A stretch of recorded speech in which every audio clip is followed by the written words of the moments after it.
Alrighty, you guys, today we are making Easter eggs using JavaScript. So that's right, you have this very normal website here, but let's say if you happen to click on this image,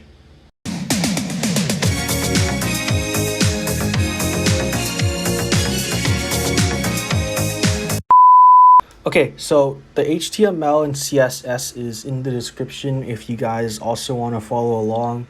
All you have to do is put that URL in GitHub desktop, and now with that out of the way, let's get into it. So the first thing you want to do is give the image an ID. I think I remember saying that we weren't going to use ID a lot, but IDs will become really useful if you're using vanilla JavaScript. So I'll give it an ID of robot img, and now I'm going to go ahead and create my index.js file. Then I'm going to connect this file to our HTML.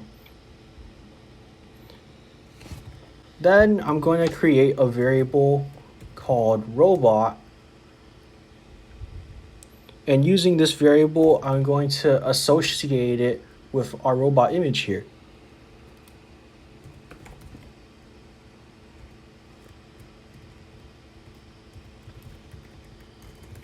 Okay, now I'm going to create what's called an event listener, and specifically I'm going to make my code wait for somebody to click our robot image.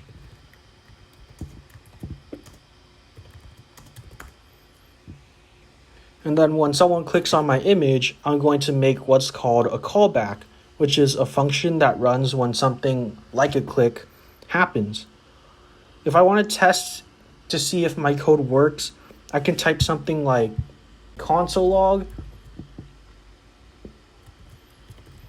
and I'll put in working.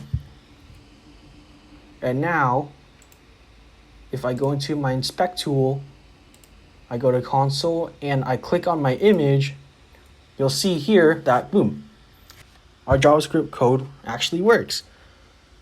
Now to make this image open up a Rickroll, I'll use window.open and give it our Rickroll URL. Now when I click on the image,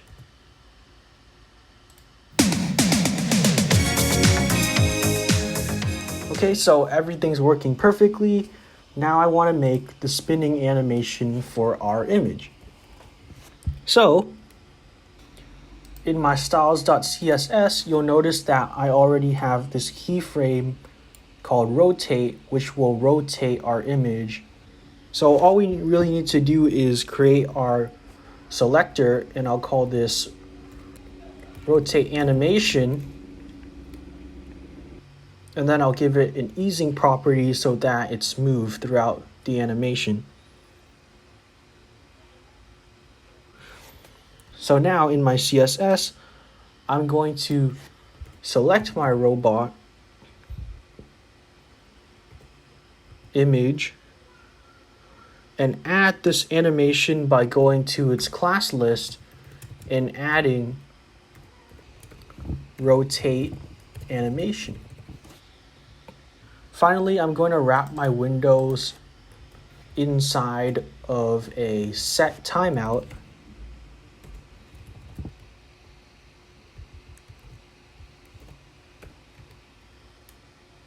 Because I want this animation to finish first before it actually opens up the Rickroll.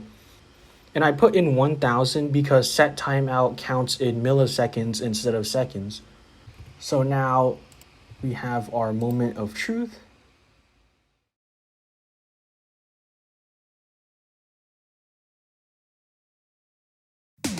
So there you have it, guys. That was your intro to JS. And if you like what you saw, comment down below and have a good one.